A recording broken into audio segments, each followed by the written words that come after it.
Hi there, I'm Jack Dougal.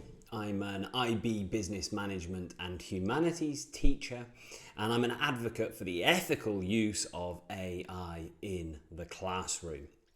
Now, I've written quite a lot on this topic, as you can see on my screen, but today we're going to talk about the big issue, the one everyone seems to say, AI is just for cheating.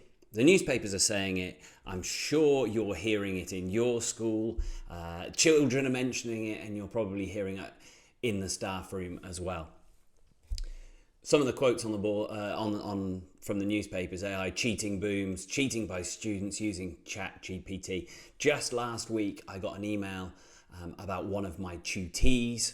It said something like, you've probably all had it: I caught Carlos cheating. He had ChatGPT open on his laptop.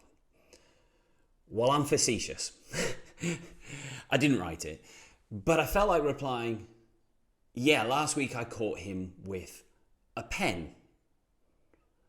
Now you're going to say, what are you talking about there? Well, let me just try and explain. Yes, there's no getting away from it. Yes, AI can be used to cheat, but it can also be used for an amazing amount of other ethical things that will enhance learning. Just like the pen. So, if you think about all the amazing things that you can do with a pen, you can write poetry, you can solve equations that solve the world's problems, great literature, all of the fantastic things. Yet, most of the time, every morning, if your classroom is something like mine, if your school is something like mine, you're seeing children using the pen to copy homework from someone else in their class. We see it every day. It's existed for years. It's always been the case. Yet nobody goes and blames the pen. We as teachers accept that is just a downside. Pens can be used to copy, but we can't ban them. They can be used for amazing other things. Well, I want you to try and think of ChatGPT in the same way. Yes, it can be used unethically to copy, but that's such a low-level use of all of the enormous potential it's got. It shouldn't be something that makes you want to ban it. How do we deal with ChatGPT then? How do we deal with generative AI and cheating? It's a tricky one. There's no getting away from it. So, the first thing I think we should be looking at is, what is cheating? Oxford Dictionary says, as my screen, it's acting dishonestly or unfairly in order to gain an advantage. So that throws up so many situations in my classroom, because for many homeworks, I'm telling the children to use generative AI. I'm allowing it. I'm encouraging it. So why are people coming back and saying, hey, it's cheating? How can it possibly be cheating if I've encouraged? There's no dishonesty there. And they're not using it unfairly because I'm encouraging everyone to use it. So straight away, we've got to think about how we use that word cheating and AI. Can it be cheating if they've been told to use it? Many teachers are telling me, yes, it still is. Well, I fundamentally disagree. I think the problem with this wording of AI is only for cheating is that we need to be more nuanced in our use of the word using generative AI or using ChatGPT. When you use generative AI, when the children use it, I think we should be breaking it down into two distinct categories. Some people, or sometimes you're looking to use generative AI to increase your efficiency. Other times you're looking to use generative AI to increase your efficacy, to make you more effective.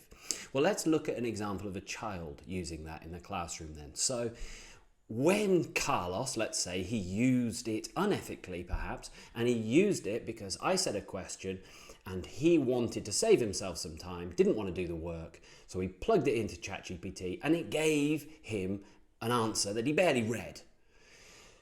He's therefore looking just to save himself time. That's using it, an example of using it for efficiency, but there is an alternative. Let's say that I set homework for Carlos, a fairly complicated one on maybe trade barriers or something like that. And he didn't understand the concept. He hadn't understood my explanation in the lesson. So he went home and he used generative AI as a learning partner. He had a chat with it back and forth to help him understand the concept of trade barriers. He said, explain it to me as if I was a 10-year-old. He was too embarrassed to ask me in the classroom. He asked generative AI, ChatGPT, and it did it. That increased his effectiveness. It made his human intelligence greater. Now, once we've established there are two different uses, general categories of AI, we need to look at, well, which one should we be advocating? Now, it would be easy to say that Carlos is wrong.